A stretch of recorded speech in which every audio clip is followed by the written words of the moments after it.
Welcome to Mystic Realms Recap. Links are in the description below. Please show some love of the author and me. On to the show.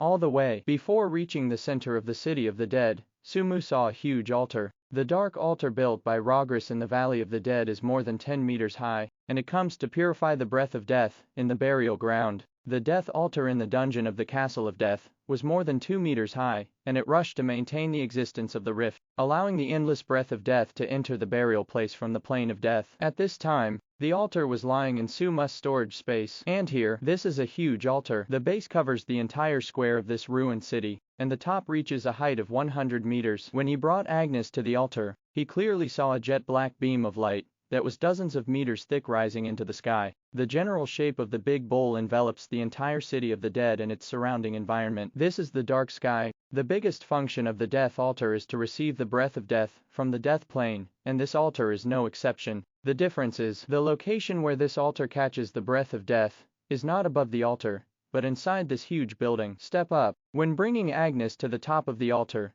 Sumu saw a familiar huge figure at the top of the altar with a radius of hundreds of meters. Nefarian's huge figure was lying in the center of the altar, and the jet black beam of light that soared into the sky constantly passed through its body. The jet black beam of light is a mixture of the richest aura of death and darkness. Bathed in the most intense aura of death and darkness, the ghost dragon's body, that had been scorched in the previous battle, was also recovering quickly. Even under the constant washing of the breath of death and darkness, the body of this ghost dragon is also growing little by little, moving towards a higher level. Slow, but it continued. For an existence that has reached the level of a ghost dragon, it takes a lot of time to increase one's strength. Compared with the speed of improvement of other monster bosses of the same rank, the ghost dragon bathed in the jet black beam of light can be regarded as a plug-in. The ghost dragon is not the first to use the breath of death and darkness in the jet black beam of light. There is a mage tower on the edge of the altar of death. Under the traction of the magic circle and runes, a black rainbow separates from the jet black beam of light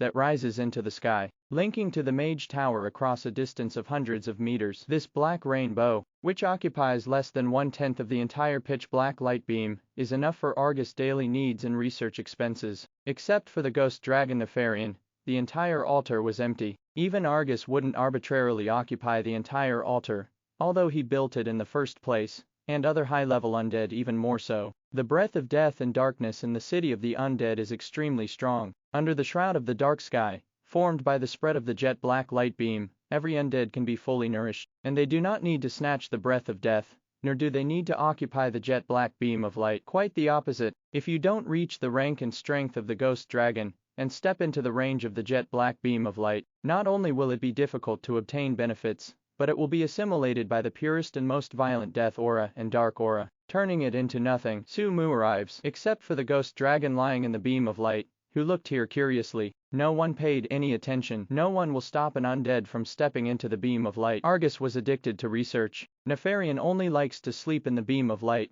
when he is full. Even if an undead stepped into the beam of light, the ghost dragon would only watch from the side. If the undead can withstand the impact of the most violent aura of death and darkness in the beam of light, the undead will rise rapidly, increasing the heritage of the city of the undead. What is lacking is the undead, and it is no big deal if there is one more head and one less. Rather than stopping the undead, Nefarian prefers the desperation shown when an undead enters the beam of light and is gradually impacted and assimilated soon. Sumu brought Agnes to the edge of the beam of light. Standing less than 1 meter away from the beam of light, Sumu could clearly feel the extremely rich and violent aura of death and darkness contained in the beam of light. After a little hesitation, Sumu stretched out a hand and reached into the beam of light. The dead do not feel pain, but with the Lord's ability to control his body, Sumu could clearly feel that after his hand stretched into the beam of light, the breath of death and darkness that was so rich in his life began to wash his arm quickly. Pure, full-bodied, vast, violent. In just a few breaths,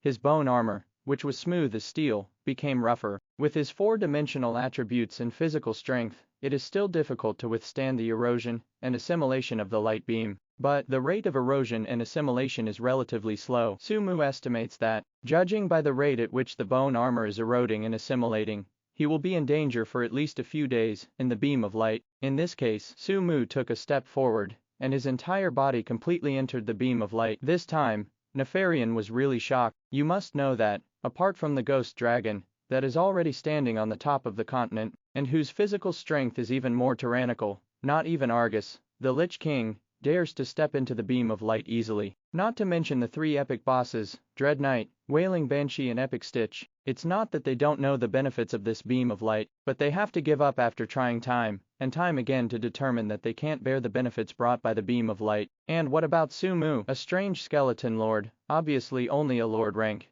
but just stepped into the beam of light and was not assimilated. That alone let this skeleton lord stand above the three epic bosses in the city of the dead. Unconsciously, Nefarian's attitude changed, regardless of Sumu's rank. Being able to enter the beam of light like him, and accept the baptism of the most pure and violent death and darkness aura, this skeleton lord is enough for him to face it. It's a respect. Although it is not completely equal, it is an incredible thing to be able to make a ghost dragon known for its pride and tyranny face the skeleton of a mere lord. To know, even the three big bosses, the Dread Knight, the Wailing Banshee and the Epic Stitching Monster, have never been in the eyes of Nefarian. Pity, just a little skeleton of the lord's rank. 447. If he can step into the legendary rank, plus King Argus, there is no need to fear them, and there is no need to be trapped in this small city of the dead, face to face. At this time, Sumu has not yet reached the level that makes him take it seriously. After carefully examining Sumu and confirming that he can really withstand the assimilation and baptism of the beam of light, the soul fire in Nefarian's eyes gradually extinguished, and he fell into a deep sleep again. I don't care about Nefarian. Completely bathed in the scouring of the beam of light, Sumu was already immersed in this feeling of growing every moment. It is indeed an altar built by a legendary Lich King. Bathed in this jet black beam of light, Sumu felt that the speed of his strength was even more ferocious than when he first discovered the altar of death. Skeleton armor is being assimilated, from smooth to rough, from runous to dense. In the end, a tiny crack appeared at the same time, when it was continuously eroded and assimilated by the jet black light beam. A lot of information was also madly refreshed from his attribute panel. You have absorbed the pure breath of death, and your body has become stronger. You have absorbed the pure dark breath, and your body has become stronger. Your strength attribute has been increased by 15. Your dexterity attribute has been increased by 10. Your constitution attribute has increased by 12 points. Your mental attribute has increased by 13 points. Your strength attribute has been increased by 12.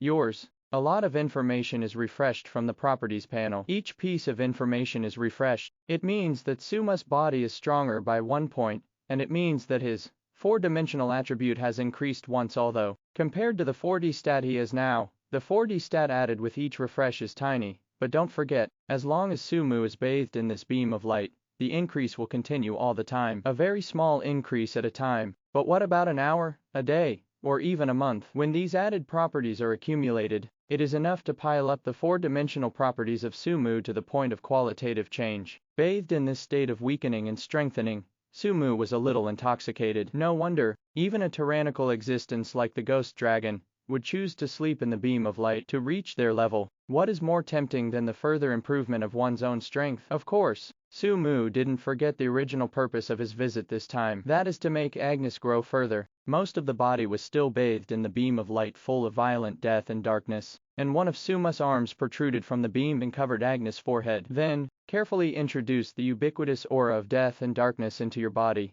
and then into the soul crystal. After the purification of this epic equipment, Sumu then injected the breath of death and darkness in the soul crystal into Agnes' body, through the arm that protruded out of the beam of light. Said earlier, the breath of death can be said to be the foundation of the existence of the undead, the soul crystal of epic quality. The breath of death and darkness that has been purified at one time has been extremely impressive, as many as 100,000 points. When Sumu injected these purified breaths of death and darkness into Agnes' body, which had become extremely mild, it showed that Agnes' experience gained four-dimensional and increased attributes. Although this growth rate is far less than Suma's direct bathing in the beam of light, but the accumulation is quite impressive after all. Even the Dread Knight could not bear the impact and assimilation of the jet black beam of light, let alone Agnes, who was still some distance away from the Dread Knight. As early as in the burial ground, Sumu used soul crystals as a medium to cultivate Agnes with all his strength. As a result, after being promoted to Death Knight, Agnes' four-dimensional attributes are much higher than ordinary Death Knights. Even among the Death Knights,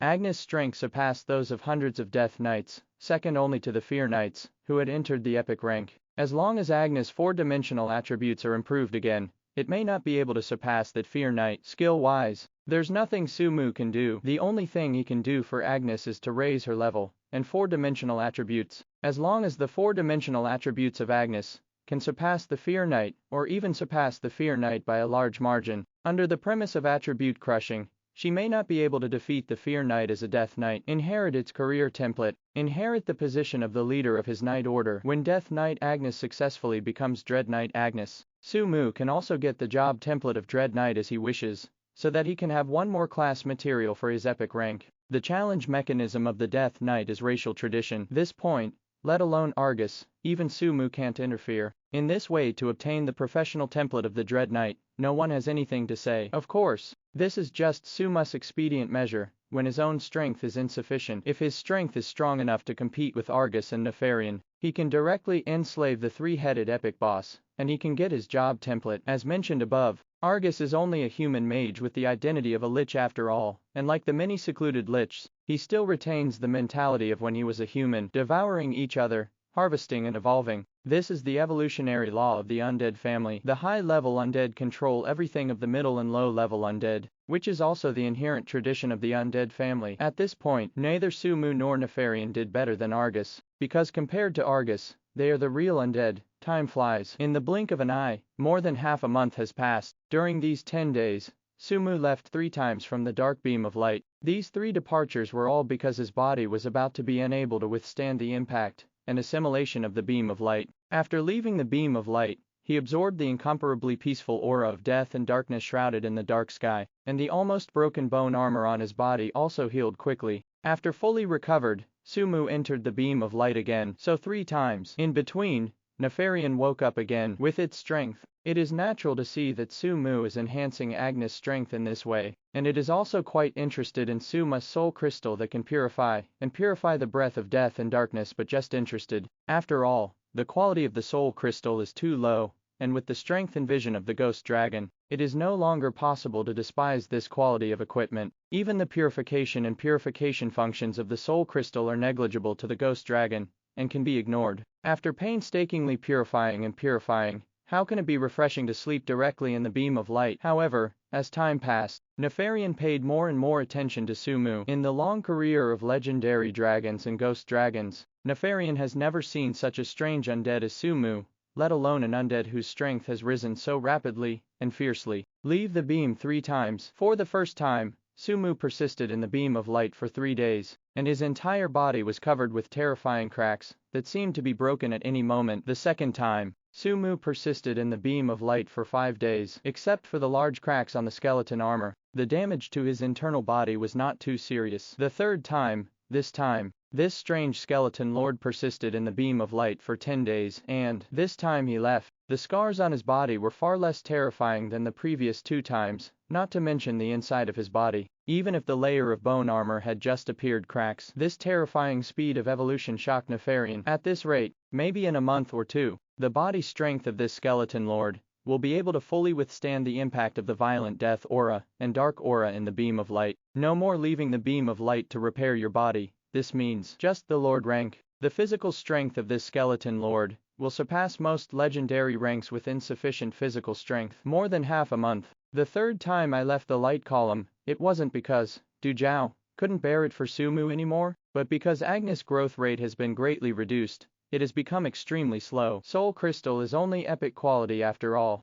and can only hold 100,000 energy points. Using the Soul Crystal to purify the attributes will certainly not harm Agnes, but again, its stats and experience points don't increase as fast and violently as Sumu. Fortunately, for more than half a month, Sumu has been transmitting energy to Agnes, making her level and 4-dimensional attributes have undergone earth-shaking changes. Level up to level 58, 4-dimensional properties are nearly doubled. Such an Agnes, according to the calculation formula deduced by Sumu. Today's Agnes, its 4-dimensional attributes are enough to crush the Fear Knight, who is only an epic middle level. That is to say, the time has come for Agnes to challenge the Dread Knight Sumu. You will also get the second epic class template, Dread Knight. After half an hour, Sumu left the city of the undead with Agnes and appeared in the canyon behind the city of the undead, where the Death Knights were stationed. Unlike other undead races, the Death Knight race is more like a military race, not to mention that all Death Knights on a continent will automatically gather to form a Death Knight order. and the most powerful one will be selected as the leader of this Knight Order. When a Death Knight Order is completely formed,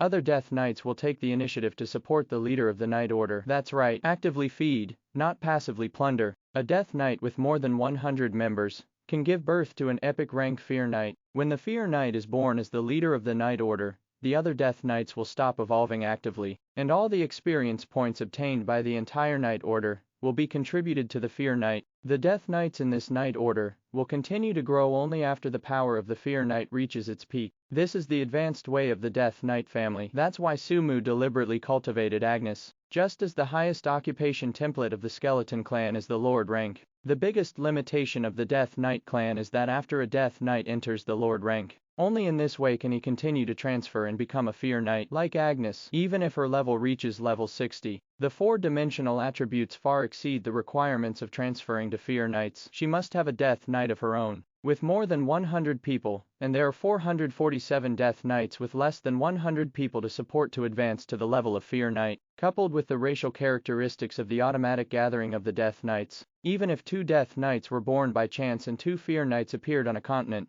the 2 knights would eventually meet and start a war. The strong side devours the weak side and restores this continent to the state of only 1 Death Knight. Same. When the number of a Death Knight group exceeds 1,000 people, the Fear Knight as the leader of the Knight Order will advance again, from the Fear Knight of the epic rank to the Scourge Knight of the legendary rank. Only after reaching the rank of Scourge Knights, the leader of the Knights can have 10 Fear Knights as his subordinates, or he can take the initiative to refuse the support of the Knights under his command, so that they can grow again. Death Knight, such a wonderful undead race seem. The meaning of the existence of the entire race is to continuously gather the power of all Death Knights, and finally support a peak powerhouse that surpasses all Death Knights. As mentioned above, Death Knights are more like a military race. Other undead, including the Skeleton family, the Ghost family, the Zombie family, the Lich family, etc. When there is no war, the boss as the Lord or the King will do his own thing, and most of their subordinates are also bathed in the breath of death. Do nothing in the middle, passively accept the nourishment and reinforcement from the breath of death. And the Death Knight. When Sumu entered the canyon with Agni, up,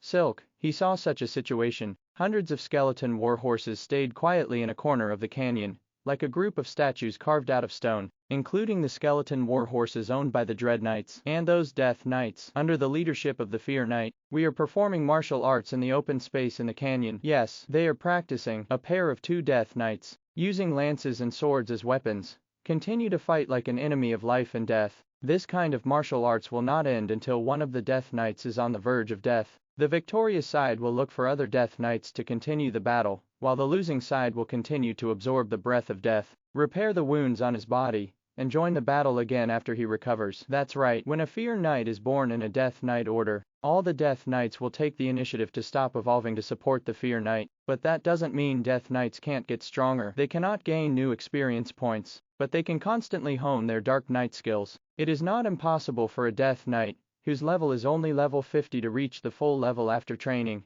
and upgrading again and again. The reason for this, it's a life and death fight again and again. The Lord rank corresponds to the hero rank of human knights. A heroic knight can never be the opponent of a Death Knight, not only because of the attribute value crushing brought by the Lord template, but also because of the difference in skills. Death Knights are not afraid of death. From the beginning of their birth to the end of their lives, they all spend in this life and death struggle. Accumulated over a long period of time, almost every Death Knight has refined his skills into his bones, and it has become the instinct of the body. So Death Knight, not to mention attribute crushing, even if the 4-dimensional attributes of the Death Knight are the same as the Hero Knight, or even lower, a Death Knight can easily kill a Hero Knight. Sumu arrives. Those Death Knights ignored it, and were still fighting to the death. Only the Fear Knight, who was the leader of the Knights, stopped fighting, and his eyes hidden under the visor turned towards Sumu. On strength, at this time, Sumu is enough to crush the Fear Knight, but there is no need to take action. Moreover, whether it is living or undead, as long as he attacks a Death Knight, he must face the entire Death Knight order. Sumu came with Agnes to challenge, not to provoke. When the Dread Knight looked over, Sumu took a step back, letting out Agnes behind him. Fierce clatter, clatter. Riding on a skeleton war horse, Agnes drove forward. The thick soles of the skeleton war horses knocked on the rocks of the canyon, making bursts of crisp footsteps. Step forward slowly. When reaching the center of the canyon, just over 100 meters away from the Dread Knight, Agnes stopped. Riding on the skeleton war horse, Agnes held the reins of the skeleton warhorse in one hand and her Black Knight spear in the other. When the Dread Knight looks over, the Black Knight spear in Agnes' hand pointed at the Fear Knight, and then she retracted the Knight spear, still keeping the spear tip pointed at the sky, and gave a slight salute to the Fear Knight. This is the challenge. It is also the tradition of the Death Knight family. When the weak side makes this move to the strong side, it means that Agnes will challenge the Fear Knight. This is not a simple challenge. In this challenge, if Agnes wins, she will replace the Fear Knight as the new leader of the Death Knights,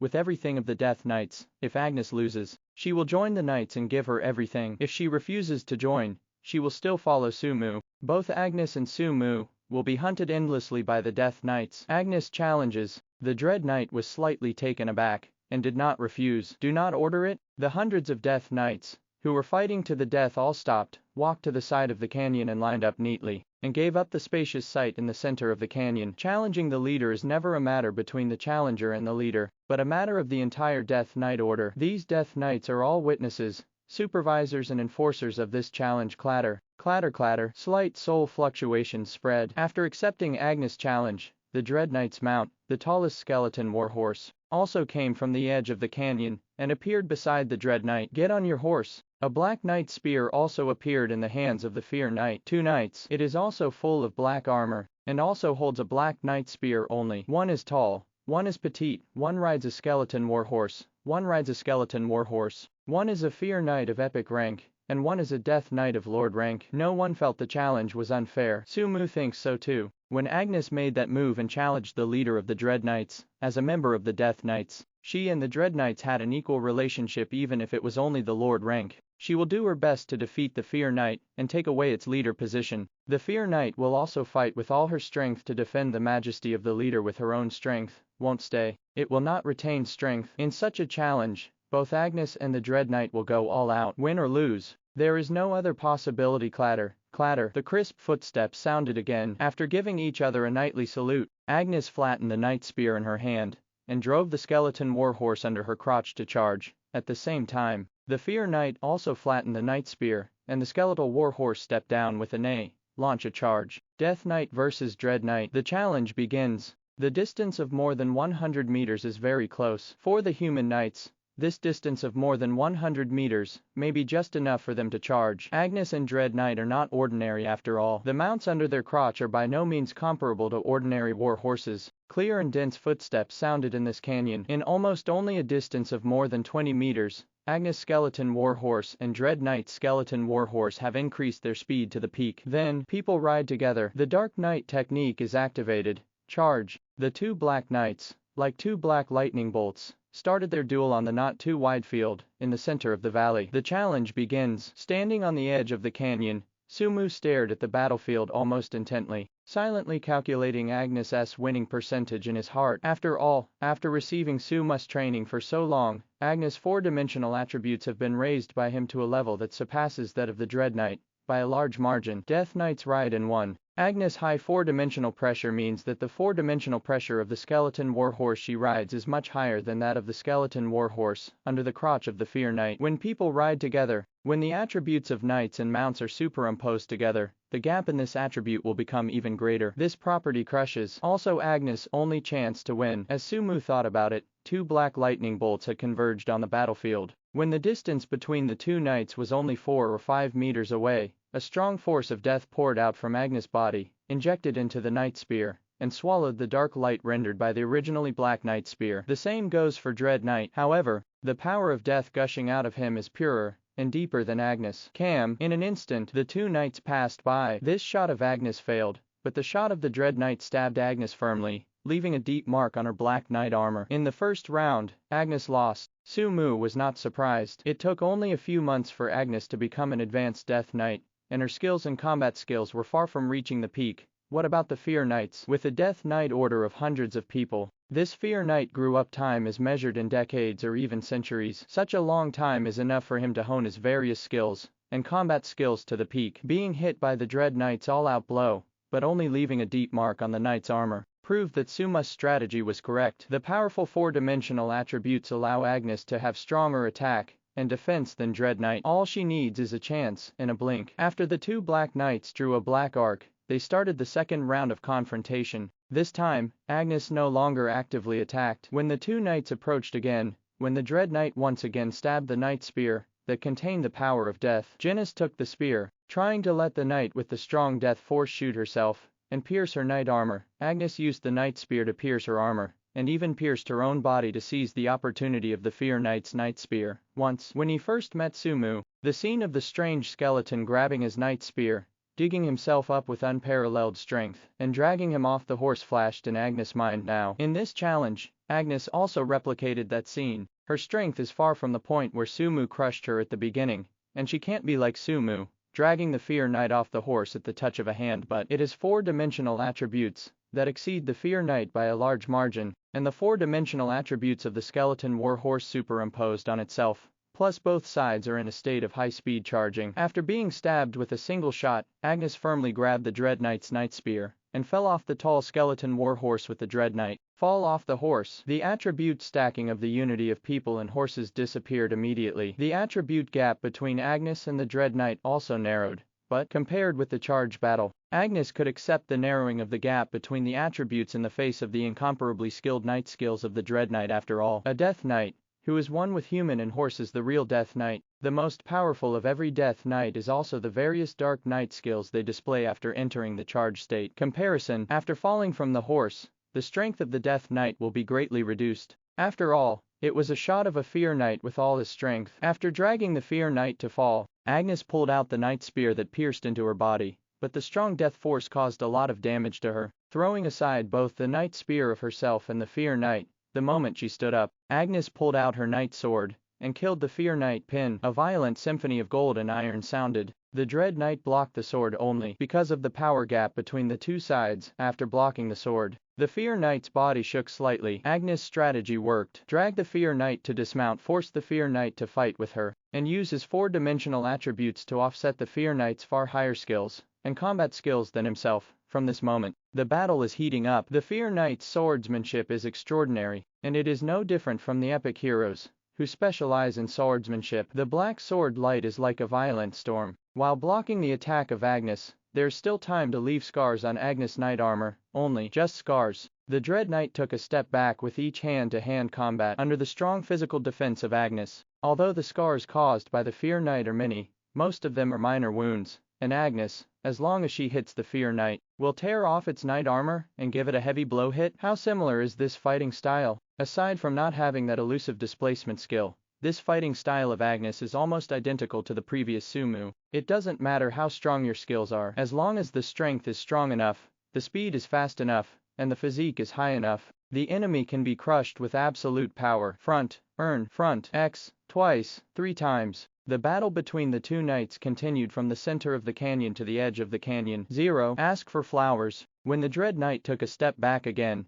and his body was almost leaning against the mountain wall of the canyon, Agnes poured all the strength of the whole body into the knight's sword in her hand. Cut off suddenly. Boom. Broken rocks splashed around. The knight's sword that contained the power of the whole body not only smashed the mountain wall, but also set off a large piece of dust, but also deeply cut into the mountain wall. The Dread Knight was not injured, but there was nothing in his hand. The Dread Knight's knight spear had been left behind long ago when it was dragged off the steed by Agnes. Now, his knight sword disappeared, appearing dozens of meters away. Front. With a harsh voice, Agnes pulled out her knight's sword from the mountain wall and sheathed it. The Fear Knight did not continue to attack. It's not impossible, but it is not necessary. This challenge he has lost. If facing the enemy, even if all weapons are lost and the armor is broken, the Dread Knight will fight to the last moment. But it's a challenge to his position as leader of the Death Knights. Riding a battle, being dragged off a war horse. In foot combat, the weapon was knocked into the air. Because of these 2 points alone, he has already lost to Agnes. He did not release water. Every attack was with all his strength, and every attack was defending the majesty of the leader. In this case, all his weapons were knocked into the air. According to the tradition of Death Knights, he had failed. Clatter, regret, clatter. The long sword was returned to its sheath, and after looking at the Fear Knight, Agnes returned to the center of the canyon. She picked up her knight spear, turned on her horse, and stood in the center of the canyon on a skeleton horse, as if waiting for something. Subsequently, as the former leader of the knights, the Dread Knight also retrieved his knight sword and knight spear, and returned to the skeleton horse. From the edge of the canyon, the Dread Knight rode the skeleton horse and walked all the way to the center of the canyon. and only stopped when he approached Agnes' front. After a neat knightly salute, the Dread Knight dismounted and knelt down on one knee toward Agnes at the same time. The hundreds of Death Knights in the canyon also did the same thing, riding their own war horses, saluting when they came to Agnes, and finally dismounting and kneeling on one knee. This is the etiquette of the Death Knight family. On behalf of the Death Knights, they congratulate Agnes on her successful challenge, and become the new leader of the Knights. On behalf of the Death Knights,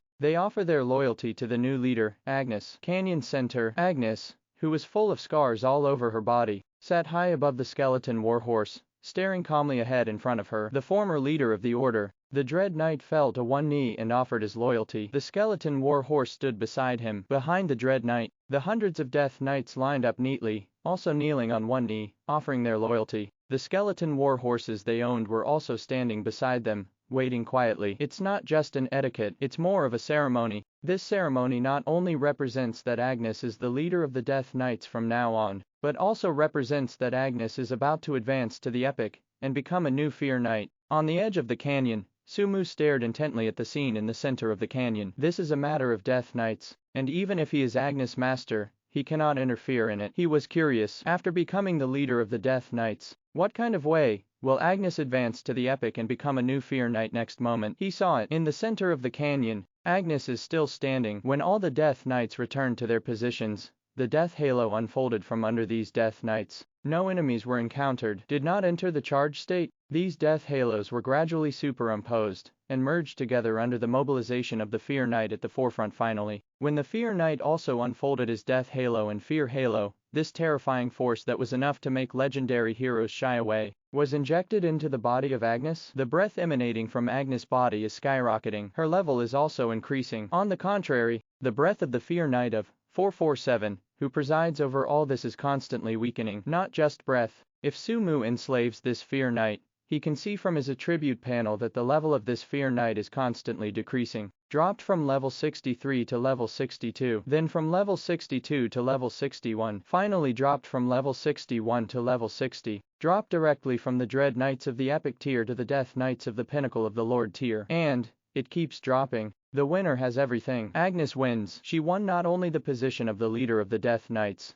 but also the rank of the Dread Knight. Only a Death Knight can support a Dread Knight. Without the support of a sufficient number of Death Knights, no matter how powerful a Death Knight is, it can only be a Death Knight and cannot be transferred to a Fear Knight. When Agnes wins and becomes the new leader of the Death Knights, she becomes the object of worship for hundreds of Death Knights. As the former leader, the Dread Knights lose the support price of the Death Knights and drop. When the former leader also swore allegiance to Agnes in the ceremony, everything he originally had, including rank, including occupation, even including rank and experience beyond his rank, it's all transferred to Agnes too. So, Sumu saw Dread Knight's breath weaken, and also saw Agnes' level rise. When the level of the Fear Knight drops to level 60, and the step position also falls from the Fear Knight to the Death Knight, the fear halo on his body disappears, and it is replaced by a brand new aura of fear, unfolds at the feet of Agnes. This moment, at the expense of the previous leader's level drop, Agnes' level has been raised from the original level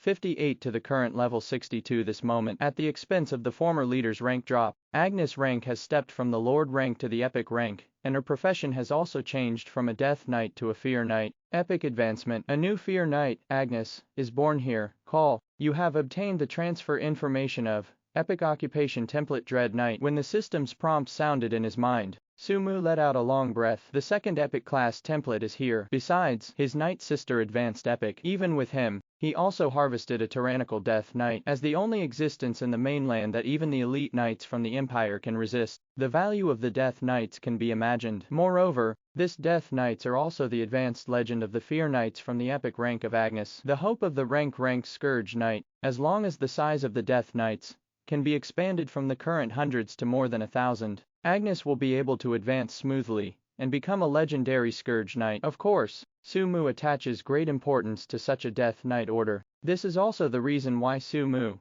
can obviously kill the Dread Knights to get their job template, obviously can kill the Death Knights to get a lot of free points, but Sumu chose to do so. What Argus is holding back is only one aspect. The preciousness of the Death Knights is the root cause. The world is big and there are many heroes, Sumu also has countless opportunities to earn free points, but a Death Knight order that can be subdued and can maintain Agnes' advancement may only be the one in front of you. As for the former leader, Sumu didn't have the mental darkness to kill him. Every Death Knight in the Death Knight order is eligible to challenge the leader, which has nothing to do with loyalty. It is purely the tradition of the Death Knight family. The former chief naturally also had such powers, but when he was still a Fear Knight, his rank exceeded Agnes by a large margin, and he was defeated by Agnes. Now it is Agnes' rank and attributes that are all crushed. How to have a chance to regain the leader's position. Again, the former chief has sworn allegiance. That is to say, from now until Agnes grows to the pinnacle of the epic rank. He will not grow a little bit. When Agnes has no way to enter, the former leader will grow up again like other Death Knights. No chance. Compared with killing the former leader, he is more inclined to promote this leader as one of the 10 Fear Knights under Agnes after the advanced legend of Agnes. With the ability of this former leader, it is bound to bring a huge boost to Agnes. Within the canyon, Death Knights continue to train, honing their skills and fighting skills in a life and death manner. As the most powerful Death Knight in the Knights, the former leader was appointed by Agnes to train and rule the entire Death Knights in her absence. Back to normal in the canyon seam, except that the leader changed from a big man to a petite but stronger female knight. The entire Death Knight order did not change at this time. Sumu has left the canyon with Agnes and walked towards the city of the undead. From the Lord rank to the epic rank, Agnes has undergone tremendous changes. In addition to the surge in health, mana, and 4-dimensional attribute bonuses brought by the professional template, Agnes' appearance and her mounts have undergone significant changes. First, Agnes herself. She was still in black knight armor but different from the original pure black. Most of the knight armor at this time is still black, but there are some dark golden patterns on the edges, which makes today's knight armor full of a low-key luxury. Step up. 4-dimensional attribute improvement. The quality of Agnes' weapons and gear has also improved. After being transferred to an epic level of Fear Knight, Agnes' Knight Spear, Knight Sword and Knight Armor covering her body have all been upgraded to a level comparable to epic quality equipment. Second, it's a mount. As Agnes advanced, so did her mount. From a skeleton warhorse comparable to a warrior rank, it was directly promoted by 1 rank and became a skeleton warhorse comparable to a lord rank. As the rank increases, the 4-dimensional attributes also increase. The key is, now this skeleton warhorse is taller, can provide more attribute stacking for Agnes, and is more powerful and majestic. Riding on this skeleton horse, Agnes' petite body is reflected in a refreshing and heroic temperament, as if she is a female rider, who is unmatched across the battlefield. This makes Sumu, who has never had a mount, envied him. He strengthened his mind even more. 5.5 Advance epic as soon as possible. Increase your strength as soon as possible. When his strength grows enough to rival the ghost dragon, he must enslave the ghost dragon and make it his exclusive mount. Sumu, who was immersed in fantasy, did not find out. Following behind him, Agnes, who has barely spoken since she was subdued, likes to stare at his back. Follow step by step. The total delay is half a step, but never lag behind. When she turned or moved, what flashed through the small gap between the helmet and the armor was not the rotten flesh that the player knew at all. That's the neck, also pale, hidden in the knight armor covering her entire body. Agnes' complexion does not have the vitality of a human being, but the gradually smart eyes hidden under the visor, and the pale skin hidden under the armor revealed a bit of Agnes' identity. This is a girl knight. At least, it was before death. After returning to the city of the dead, Sumu began to think about his next plan. Great Lich, Dread Knight. Here are the 2 epic career templates he's gotten so far also. The Wailing Banshee, the leader of the Ghost family, and the leader of the Stitching Monster family. The epic Stitching Monster can provide him with a job template in this way. The professional template materials he needs to advance the epic are all gathered. How to get these 2 professional templates? But Sumu has a headache. The Ghost family, like the Death Knight family, migrated from other places and sheltered in the city of the undead built by Argus. In this city, the Ghost family occupies the northwest corner. As for Stitching Monsters, this is an undead race transformed by Argus with the undead transformation technique. When there is no war, the epic Stitching Monster will guard around the Mage Tower of Argus, with hundreds of other Stitching Monsters under his command, not allowing any undead to approach the Mage Tower and disturb Argus. In all fairness, with the current strength of Sumu and Agnes, they can easily kill the Ghost family or the Stitched 01 monster family. Even if the leaders of these 2 races are controlled and enslaved, it is not difficult, but Sumu also had to consider the reactions of Argus and Nefarian. Nefarian might not care, Argus would not. Now that this city of the undead was created, Argus, who chose to shelter the undead living in the city, would not sit back and watch Sumu devour these 2 races, especially The suture monster is also an undead race that he personally transformed? Massacre is basically unacceptable. In slavery, Argus may or may not respond, but Sumu dared not gamble. After all, he was a legendary Lich King. If he could, Sumu didn't want a conflict with Argus until he really stepped into the epic rank and had enough power to match it. Again, when Sumu and Agnes came out of the teleportation formation,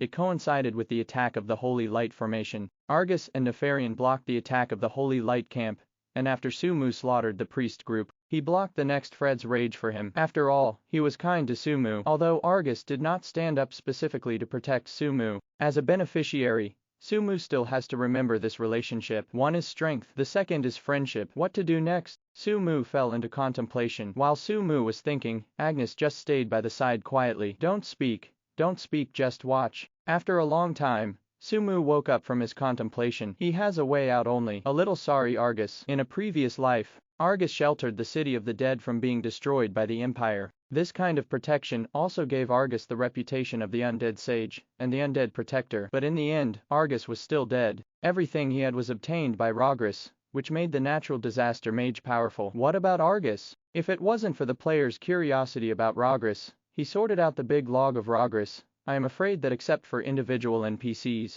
no one would remember that a Lich King named Argus once established the city of the dead. Time has sheltered many undead. Thinking of his own plan, Sumu felt helpless. Rogris is long dead, no bones left. But what he is going to do next doesn't seem to be much different from what Rogris did in his previous life. Aside from the fact that the time is much earlier, perhaps the biggest difference is that Argus, the good man among the Lich, will continue to live. As mentioned earlier, Argus does not look like a Lich. He is a human mage with the identity of a Lich, but also a gentleman among the Lich. There is a saying that a gentleman can deceive him, measured by human morality. What Sumu will do next is to bully the gentleman Argus, but if measured by the law of survival of the undead. Next, what Sumu has to do is what every high-level undead will do, and should do. Of course, there is a premise. In order to make his plan really implement, Sumu first needs to get Nefarian, the ghost dragon after all. This ghost dragon is the most powerful, being in the city of the undead, and it is also the nominal owner of the city of the undead today. Subsequently, Sumu and Agnes reappeared on the altar in the center of the city of the dead. From the Lord rank to the epic rank, Agnes' strength has increased sharply again,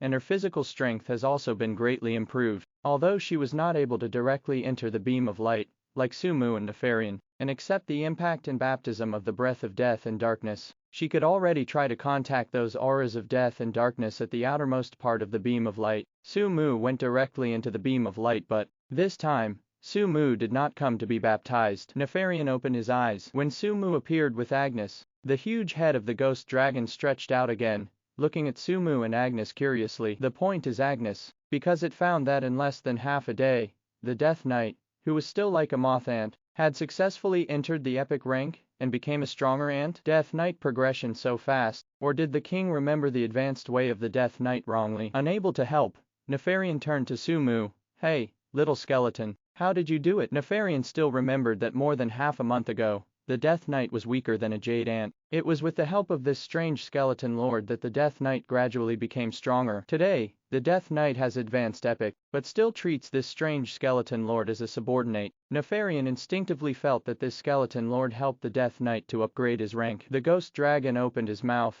Huge soul fluctuations swept in. Sumu chuckled and said, "It's just a talent that is not worth mentioning. If my strength is strong enough, maybe I can help your Lord Nefarian, but my rank is too low to help Nefarian. Your Excellency Leon." It doesn't matter if Sumu doesn't say so. When he said these words, Nefarian was agitated. Call 450. A violent gust of wind struck. Nefarian rushed to Sumu's side almost at a teleport-like speed, and the huge skull dragon head was less than a meter away from Sumu. The soul fire in the eye sockets flickered violently, and Nefarian's huge soul fluctuations also swept over again and again. Talent. Little skull, can your talent help others improve their rank? To what extent can you grow up? Your talent can help this king improve his rank. Nefarian was excited. Talent is not uncommon. It is the legendary dragon family that Nefarian belonged to before his death, and he was born with several racial talents. Even if it becomes a ghost dragon, some of these talents are inherited by it, but individual talents are different. Some of them are very pitiful,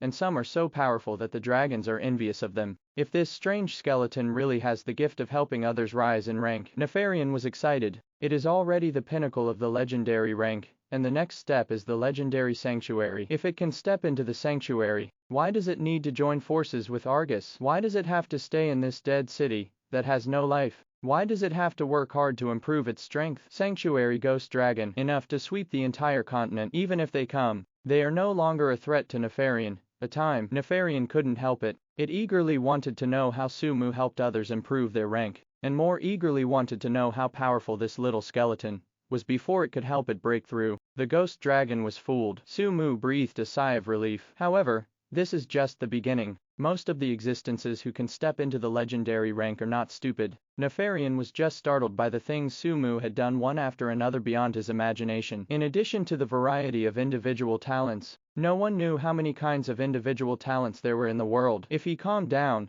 or simply took a look at the canyon where the Death Knights lived, Nefarian would know that he had been deceived. So, before this ghost dragon calms down, Sumu wants to make it completely believe his lies. In the face of Nefarian's series of questions, Sumu chuckled and said, "Your Excellency Nefarian, I can indeed help others to improve their rank, but the price of this promotion is very high. If Your Excellency Nefarian needs it, of course I will not let it go. It's just probably until I step into the legendary rank. My talent can grow to the level of helping Lord Nefarian to improve his rank." The previous statement was to prevent Nefarian from randomly grabbing an undead to test, exposing the fact that Sumu was lying. The last statement, it's just setting the stage for what he's going to do next. Is there such a talent? Nefarian was amazed. Nefarian understood Sumu's statement that he had to step into the legendary rank to help himself. If only a small skeleton of the Lord rank can help him break through the upper limit of the legendary rank. He is not a small skeleton, but the goddess of light, the god of undead, is alive. The huge soul fire in his eyes twitched slightly,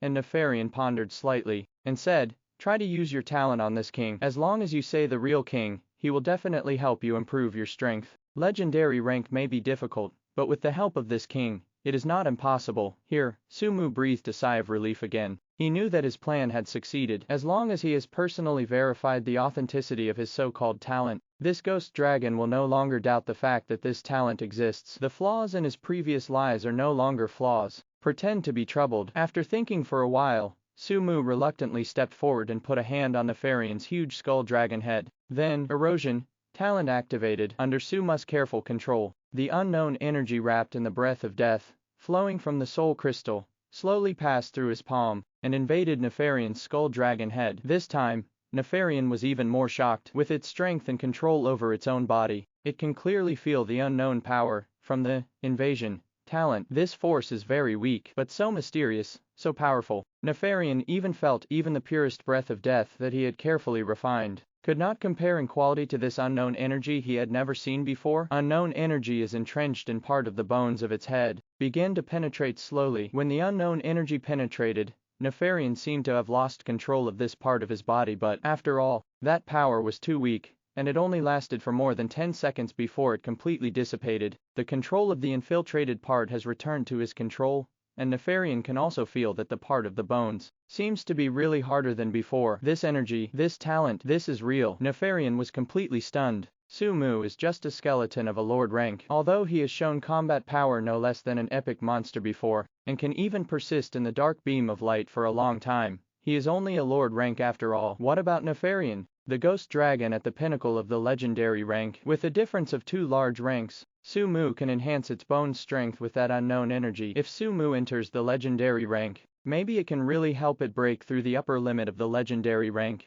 It even suspects that the reason why Sumu has the strength of the epic rank in the lord rank, and even has a physical strength that surpasses most of the legendary ranks, it is because of this talent. Nefarian believed. For a time, its soul fire flickered wildly, and there seemed to be 2 hot eyes in the 2 eye sockets staring at Sumu on Sumu's body. Sumu was not surprised by this result. Dare to deceive a ghost dragon standing on the top of the continent, he naturally has some certainty. The direct source of this grasp, but the unknown energy produced by eroding talent, the purity and mystery of unknown energy, is something that Sumu has only ever seen in his life. Even when he was a legendary sword saint in his previous life, he had never seen a power higher than the purity of unknown energy. Sumu believed that the same was true for Nefarian. A kind of pure power that even Nefarian could not touch appeared on a mere lord-level skeleton, which was enough to shock the ghost dragon. In addition, the part of the skeleton of the ghost dragon has indeed strengthened a little, and the combination of the 2, makes Nefarian not believe his lies. Actually, what strengthens the ghost dragon's skeleton is the breath of death. It is the breath of death, absorbed by the soul crystal from the beam of light and purified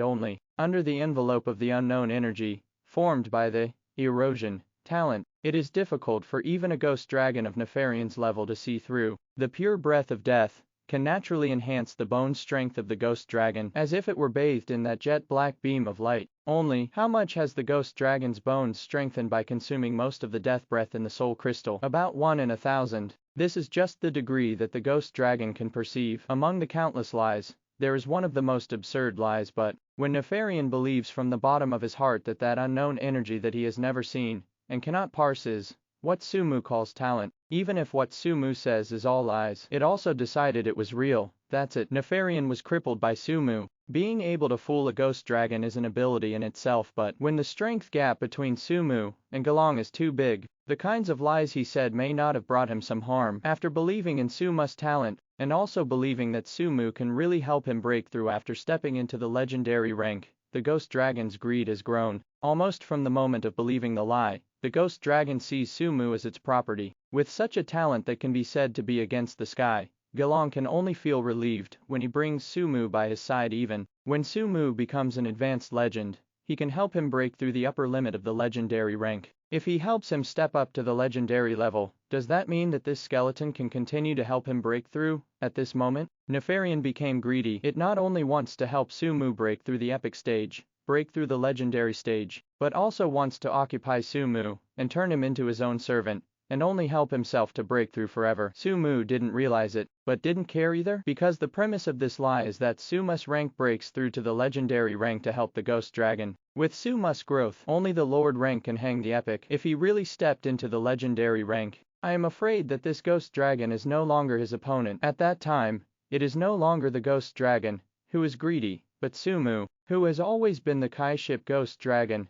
and wants to turn the ghost dragon into his own mount. A ghost dragon, a skeleton, both sides are having ghosts, but after thinking so much in their minds, Nefarian and Sumu also simultaneously hid their little thoughts. The dragon's might is still there. Nefarian's soul fluctuated countless times at this moment. The little skeleton shouted, "No. How should this king call you? The strong man of the skeleton family. Or, what should this king do to let you cross the line?" Entering the legendary rank, Nefarian, "Your Excellency can call me Sumu." Soft soul fluctuations came. Sumu also smiled softly and said, "Your Excellency also saw that although I came from a skeleton family, but because of my talent, the advanced requirements are rather strange. How to step into the legendary rank? I don't know yet, but stepping into the epic stage, I need Lord Nefarian to do me a favor." After discussing with Nefarian, Sumu left with Agnes. After half an hour, they appeared in the northwest corner of the city of the undead, where the ghost clan entrenched. The number of ghosts in the city of the dead is not too many, but not too small. In the previous battle, the Howling Banshee as the leader drove the ghosts under her command to besiege the legendary juggernaut, and lost thousands of ghosts of various ranks. Even so, the number of ghosts left in the city of the undead was more than 5,000. Sumu and Agnes arrive. Various ghosts also emerged from various places such as the underground, the ruins, and the top of the building. Observing these two high-level undead, that should not have appeared here, one lord, one epic, these two high-level undead appeared in the place where the ghost family was entrenched. Although it was not considered an invasion, it was not friendly either. Until the Wailing Banshee orders an attack, they will not act, but the necessary surveillance is indispensable. Ignoring the ghosts that only appeared from various strange places, Sumu walked straight to the center of this ghostly place with Agnes. When they approached the location of the Wailing Banshee, the four spirits of pain of the Lord rank appeared. They were like guards, floating on both sides of Sumu and Agnes, quietly escorting the two uninvited guests towards the location of the Wailing Banshee. Soon, when they entered a well-preserved mansion, the ghostly leader of the epic rank, the Wailing Banshee, also appeared in front of Sumu and Agnes. "I don't know what 450 advice the two of you have come here for." The Wailing Banshee floated in mid-air just over a meter above the ground, and an exquisite long skirt appeared on her illusory body, that had completely recovered, as if it was not a ghost, but a noble lady. "I don't dare to advise. Just some things I want to discuss with your Excellency." The Wailing Banshee, undiminished speed, Sumu said while approaching the Wailing Banshee. "What audacity! Do you want to fight the Ghost Clan?" Before the Wailing Banshee could finish her sentence, she was furious, because in the next moment, Sumu's figure suddenly disappeared from the eyes. but the wailing banshee clearly felt an extreme cold coming from behind, as if to freeze it. Sumu shot. When he saw the wailing banshee, he didn't talk nonsense, and a phase shift appeared behind the wailing banshee. A lot of mana consumption, a series of more than a dozen frost barriers completely wrapped the entire mansion, and Suma's hands poured out endless cold air, shrouding the wailing banshee. Go to war. War indeed. With Nefarian as his backing, Suma's heart no longer had any worries. He can completely choose according to his own thoughts whether to kill the wailing banshee, obtain its occupation information and freedom points, or just enslave it. Comparing the two, Sumu naturally prefers the latter. Boom. Endless ice arrows burst from the broken ice. The wailing banshee, who was pierced by countless ice arrows without any precautions, immediately suffered a large amount of frost damage. Its lifelike ghostly body also became much illusory at this moment. Ah! With a scream, the wailing banshee immediately released a cry of despair, accompanied by a wailing full of pain and despair. The sound waves full of negative energy spread out, continuously echoing and reflecting in the mansion, bringing Sumu and Agnes into the attack range. Howling in despair, the signature ability of the wailing banshee. This is a kind of soul cry full of pain and despair, which can not only evoke the deepest pain and despair in the enemy's heart, but also delay the enemy's soul, slow down their speed, and expose their flaws. The wailing banshee did not know why these two unfamiliar undead broke into her territory and attacked herself, but as the leader of the ghost family and the epic monster boss, anyone who dares to attack them will usher in their endless counterattack. Howling of despair. This is not only a large-scale control skill and damage skill, but also a signal. When the screams filled with pain and despair sounded, the thousands of ghosts who were still wandering outside the mansion went crazy. They gathered outside the mansion at the fastest speed, and frantically attacked the layers of frost barriers laid by Sumu, ignoring that the power of frost contained in the frost barriers would damage their ghostly bodies. This was especially true of the 4 Lord-level pain spirits, who followed Sumu and Agnes into the mansion. As soon as Sumu shot, he started fighting back. Frost Blast, Frost Nova, resisting the discomfort that came from his soul. Sumu unscrupulously released his frost skills one by one. Pieces of ice exploded. Clusters of ice arrows were shot. Under the blessing of Suma's spiritual attributes, which are no less than the casters, the ice-based skills he unleashed caused a lot of damage to these ghosts who were immune to physical attacks. Of course, Agnes was not idle either. She did not mount the horse, but unfolded the halo of death and the halo of fear, and the power of death from the body spread to the Knight Sword. The newly appointed Fear Knight killed the ghost with the attribute damage attached to the Dark Knight skill. A Darth Vader king, a fearful knight. The strength of the two are all above the wailing banshee. When Sumu and Agnes joined forces, in just a few breaths, the 4 spirits of pain were killed, the ghostly bodies burned, and turned into a lot of gray-white powder, and sprinkled on the ground. Immediately after, when Sumu blasted several frost blasts around the wailing banshee, the leader of the ghost clan also followed in the footsteps of the spirit of pain until death. It didn't understand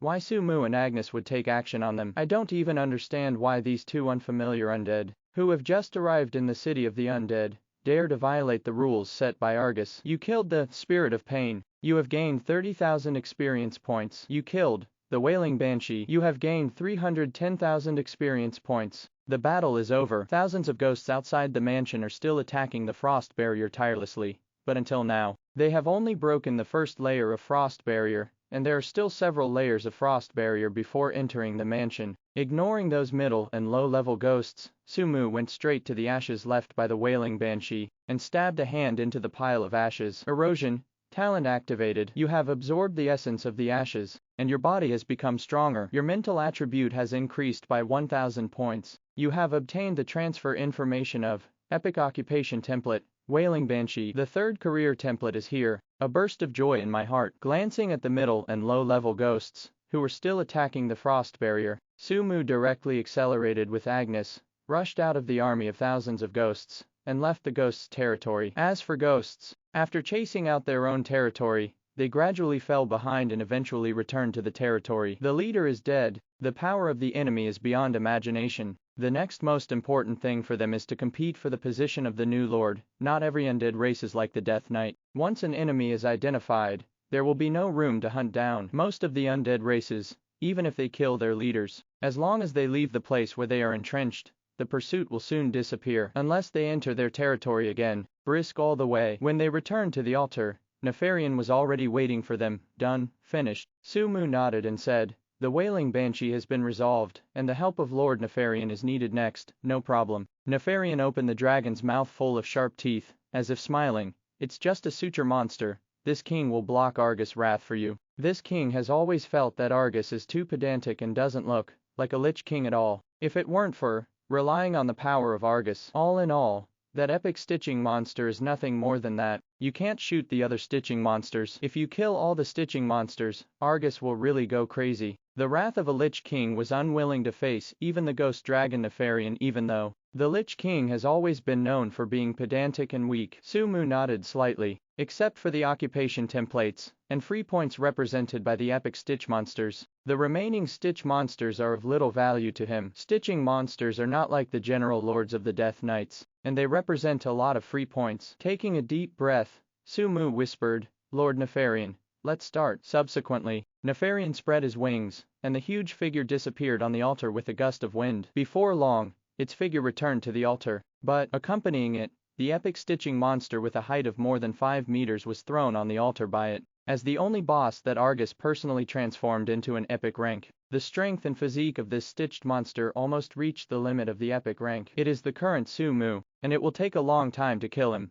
And ghost dragons. After being picked up by the ghost dragon from around the mage tower of Argus and thrown on the altar, the suture monster was a little puzzled. As the guard of Argus, this suture monster can be said to know Nefarian the most besides Argus. It is very clear that Nefarian will not devour the high-level undead with full wisdom, and it is also not clear that Nefarian, why capture yourself? Only next moment, before the suture monster had raised its vigilance, a huge coercion descended into the sky, suppressing the suture monster like a substance. Long Y, one of the racial talents that comes with the legendary dragon. It is also one of the most powerful talents against miscellaneous soldiers. When the ghost dragon unreservedly released its dragon power and suppressed it on the suture monster, the suture monster with a height of more than 5 meters was crushed and stuck on the altar without any resistance. Its huge, ferocious, and blood-splattered head was right in the direction of Sumu, without hesitation. After Nefarian released Long Y to suppress the suture monster, Sumu also shot at the next moment. Death cut. The bones were cut out with a sword. The pitch-black sword beams formed one piece,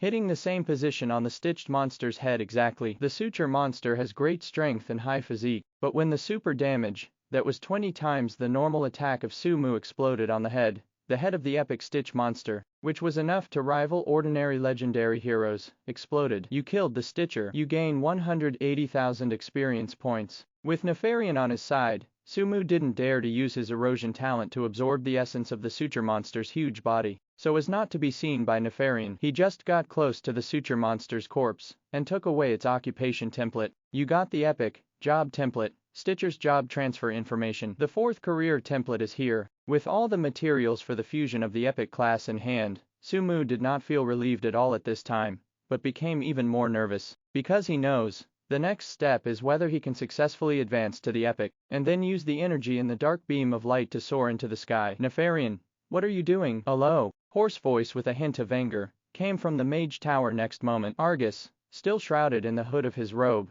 appeared on the altar. The dragon's might that a ghost dragon unreservedly unleashes can spread for dozens of miles. Even if Nefarian concentrated the dragon's might on the epic stitch monster, it would be enough to alarm Argus. Not to mention, as an undead race transformed by Argus himself, this epic stitch monster naturally has a connection with Argus. Even if this connection is not as close as the original zombie clan and Rogris, at least it is enough to let Argus know the life and death of the stitch monster from a long distance appeared on the altar. Argus glanced at the suture monster that had turned into a corpse, and his eyes stayed on Nefarian and Sumu for a while. Then, he activated the reconnaissance runes that had already been placed in all directions of the city of the undead, and had a complete picture of the entire area shrouded in the dark sky. Dread Knights dropped tears. The wailing banshee was killed. Even the only epic suture monster he transformed is now lying on this altar he built. No matter how pedantic and ignorant you are. At this time, Argus was also full of anger. Mind moved. Countless runes inscribed in every corner of the city of the undead were lit up, and a huge rune magic circle covering the entire city of the undead was activated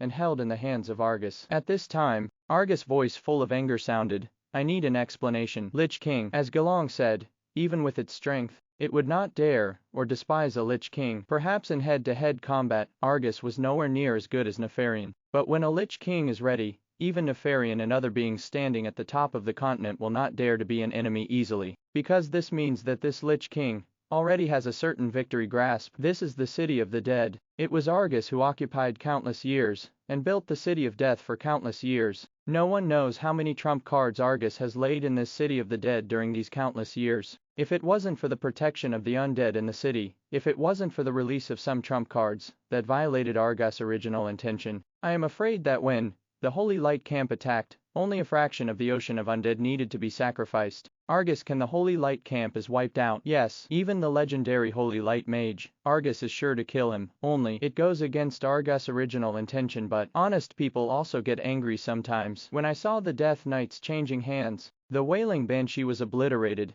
the Stitch Monster was headshot, and Nefarian and the newly arrived Skeleton Lord stood on their opposite sides. Argus really angry. He doesn't want to be an enemy of Nefarian, nor does he want to obliterate a Skeleton Lord, who has finally evolved to the rank of Lord, nor does he want the city of the undead that he created for a long time, and determined to shelter the undead to be destroyed. I need an explanation. Argus was angry, and even Nefarian was a little angry. The soul fire in his eyes flickered slightly, and Nefarian quibbled like a lying child. Argus, we have no intention of destroying the city of the dead. Sumu, is this strange skeleton, the way he evolves is like this? Not only needs to improve his own strength, but also needs information about the Wailing Banshee and Stitching Monster. Argus, aren't you autistic, and will not interfere with the evolution of the undead race? The challenge of the leader of the Death Knight, the mutual devotion and evolution of the skeleton family, the negative energy squeeze and extraction of the ghost family. You allow this kind of killing and evolution among the undead to exist. Why can't you allow the instinctive evolution of a strange skeleton? Look, the Death Knights still have a leader,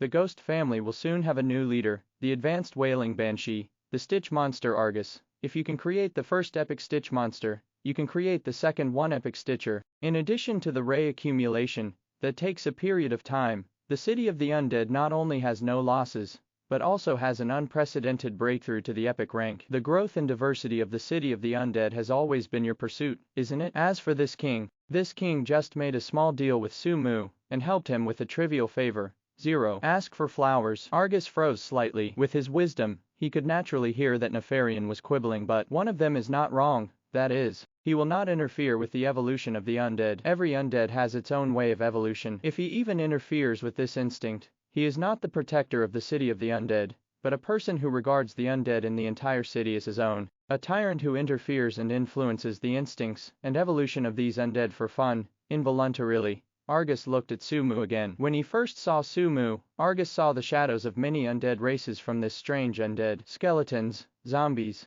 Death Knights. The shadows of many undead races merged into one undead, making Sumu a strange undead that Argus has never seen. If he hadn't maintained his original intention, Argus would have wanted to dismantle this skeleton lord, and study its strange structure. That is to say, Nefarian's words should be true. Killing the Wailing Banshees and Stitches, that's how this skeleton lord evolved. His heart was still full of anger, but Argus was entangled. It was his rule that there could be no war between the undead races. It was also the rule that Argus set for himself, without interfering with the evolution of the undead, without mass devouring the middle and low-level undead. In terms of evolution, the most fundamental instinct of every undead, it seems that Nefarian and Sumu have done nothing wrong except killing the suture monsters they created. See this scene. Sumu and Nefarian looked at each other secretly and smiled secretly. This is Argus, a human mage who has the identity of the Lich King, and is essentially full of corruption and strange persistence. The so-called gentleman can deceive him. Knowing this, Sumu dared to make such a plan. In other words,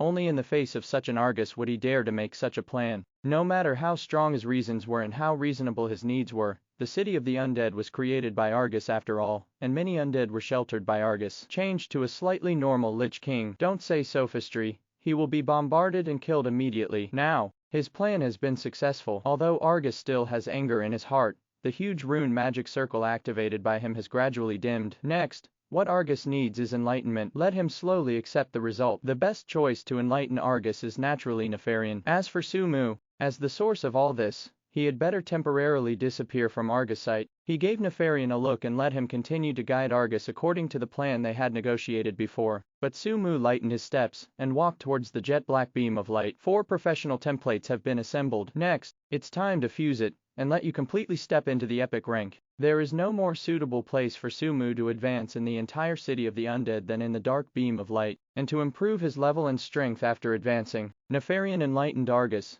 and was also responsible for preventing Argus from thinking about it for a while and shooting Sumu. When things came to an end, Agnes practiced on the edge of the dark beam of light, trying little by little to strengthen herself with the breath of death and darkness contained in the beam of light. Sumu, on the other hand, went straight into the center of the beam of light. This was originally Nefarian's territory. After seeing the potential that Sumu showed, Nefarian reluctantly agreed to help Sumu, and ceded the land to Sumu for a period of time, to be valued by Nefarian and occupied for a long time. It is naturally extraordinary here, as the source of the darkness of the entire city of the undead. The aura of death and darkness in the center of the beam of light is undoubtedly the strongest and most violent. Even with Sumu's current physical strength, it is difficult to persist here for more than 10 days. At the same time, this rich and violent death breath and dark breath have become the best shelter. Under the interference of this power, even Argus and Ghost Dragon could hardly notice what happened. Go to the center of the beam of light, allowing the violent aura of death and darkness to wash over his body. Sumu ignored the large amount of information constantly refreshed at the bottom of the attribute panel, and started this professional fusion. Great Lich, Stitch Monster, Morning, 450, Howling Banshee, Dread Knight. These are the 4 epic job templates that Sumu has collected, and he now has 68 free points. With Sumu's current rank, a lord can provide him with 1 free point, and an epic can provide him with 10 free points. After several months of accumulation, the 68 free points were torn down. 10 free points to invest. The 4 career templates floating in front of him light up slightly. With the experience of the previous professional fusion, Sumu did not save free points, but directly used 10 free points as a whole for the second, third and fourth times and put them into the professional fusion. Then, when a total of 40 free points are put into it, 4 epic occupation templates merged, and a dazzling light appeared in Sumu's field of vision. But this time, this epic career template exclusive to him did not take shape in the first place. Quite the opposite. When the 4 professions merged into a dazzling light, the light that should have only existed in Sumu's field of vision actually began to absorb the surrounding aura of death and darkness. Drink like a cow, swallow like a whale. The amount of death and darkness aura swallowed up by the dazzling rays of light is so great that even the jet black beam of light that supports the entire dark sky seems to have dimmed a bit. Time flies. A full half an hour passed, when the light devoured the breath of death and darkness that was comparable to Sumu's body. Devouring ends. A brand new epic job template has finally appeared in Sumu's vision. Template, Dead Monarch. Rank, Epic Occupation Template. Bonus, Life plus 500,000, Magic plus 250,000, Strength asterisk 5,000, Agility asterisk 3,500, Constitution asterisk 4,500, Spirit asterisk 3000. Skill, to be determined. New career, Death Monarch. Sumu's heart trembled slightly when he saw this epic profession that he had just merged. The life bonus has increased tenfold. The magic power bonus has increased by 25 times. Even the bonus of 4-dimensional attributes is 8 or 9 times that of the Lord Profession Template Dark Warrior King. From basic tier to legendary tier, the higher you go, the bigger the gap between the ranks. Several consecutive career integrations have undoubtedly made Sumu the biggest beneficiary of this advanced law. At this time, Sumu can say without hesitation that the epic job template he owns has surpassed that of most legendary monsters. Only the legendary dragons and ghost dragons exist at the peak. Can they compare with Sumu in terms of professional templates and attribute bonuses? If advanced again, from epic to legend, the entire continent, or even all the continents of the entire game world, no monster can compare to Sumu in terms of job templates and stat bonuses. The strongest boss in history. This is Sumu's goal, and the emergence of this epic career template that is comparable to or even surpasses the legend has laid the foundation for him to become the strongest boss in history. Call. Can't help letting out a breath, suppressing his excitement. Sumu began to check the skills he acquired this time. 1. Dark Sacrifice. 2. Flesh Puppet. 3. Howling of Despair. 4. Aura of Fear. 5. Death and Withering. 6. In the Dark. 7. Claws of Nothingness. 8. Death Mark. 8 skills. Choose 2. After reading the skill descriptions of these 8 skills, Sumu immediately excluded the 4 skills of Dark Sacrifice, Flesh Golem, Desperate Wailing and Claw of Void. These 4 skills, corresponding to the 4 directions of recovery, control, summoning and attacking, were excluded for the simple reason that compared with other skills, their value was not large enough. Of the remaining 4 skills, Fear Aura was the first to be selected by Sumu. Although he has never used the Death Aura, Sumu instinctively chose this Fear Aura from the same source as the Death Aura because of his knowledge of the aura skills in his previous life. There are 3 skills left. After careful consideration, Sumu chose Death Mark from the 3 skills of Death and Decay, Dark Armor and Death Mark. This skill, it's an auxiliary skill. The Fear Halo was mentioned earlier. Its function is to arouse the fear in the hearts of the enemies within the Halo range, and greatly reduce their physical resistance, and it can be said to be infinitely useful in combination with the Death Halo and the Mark of Death. Death Mark, active skills. Auxiliary skills, consumes mana and leaves a mark condensed by dark aura in the target's body.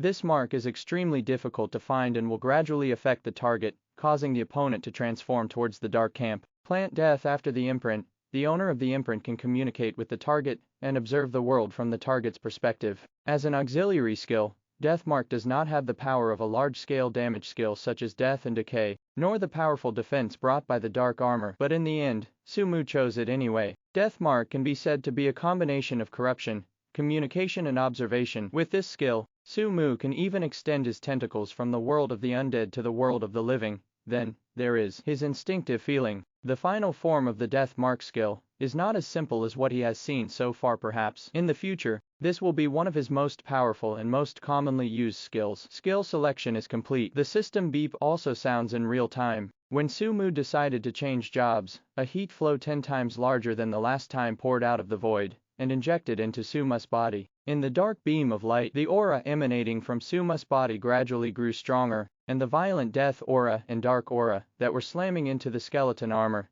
seemed to become gentle at this moment. It is still strengthening Suma's body, but it no longer causes damage to his body, as if, at this time, he has become the master of death and darkness, not a believer of death and darkness. Breath, gradually stronger, momentum, increasingly terrifying. Even the whole body reiteration formed by the layer of bone armor on the surface of his body has undergone tremendous changes at this moment. With the influx of the breath of death and darkness, a layer of intricate magic patterns gradually climbed up the surface of the heavy armor, and finally disappeared. Of course, unlike Agnes, after Agnes advanced, her knight armor became graceful and luxurious, full of extravagance. After Suma's bone armor evolved, it was full of power, as if it could swallow other people's sights. Also, the helmet that originally protected Suma's entire head, and only left the eyes changed at this moment, revealing the small half of Suma's face. It was a very attractive face, strong and handsome. On this face, apart from the bloodless skin, the most attractive thing was the pair of eyes. At first glance,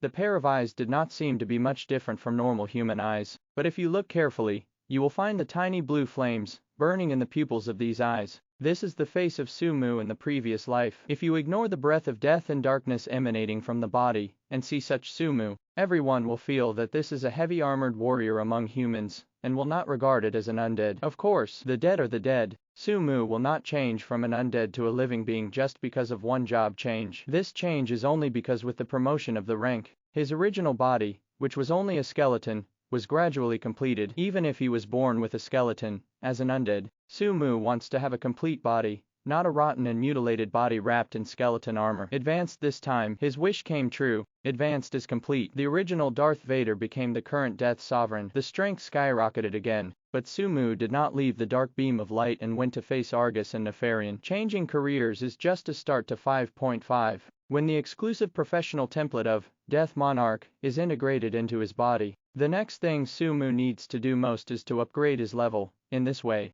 only then can he truly transform the huge potential brought by the terrifying bonus attached to the epic profession of the Death Monarch into his own strength. Looking at the whole continent, in addition to setting off the undead natural disaster, destructively destroying the human world, and obtaining experience points with a huge amount, what place is more suitable for Sumu to improve his strength than the center of this dark beam of light? No, here is the best place. So, Sumu sinks his heart, comprehends everything in the dark beam of light with his heart, and uses the breath of death and darkness in the beam of light to temper every part of his body. Every time he is tempered, his four-dimensional attributes will increase once. Every time the level increases, his strength will skyrocket by leaps and bounds. With the help of the rich and violent death breath and dark breath, neither Argus nor Nefarian noticed that a Death Monarch, who had just stepped into the epic rank, but was already able to match them. It has been born in this dark beam of light.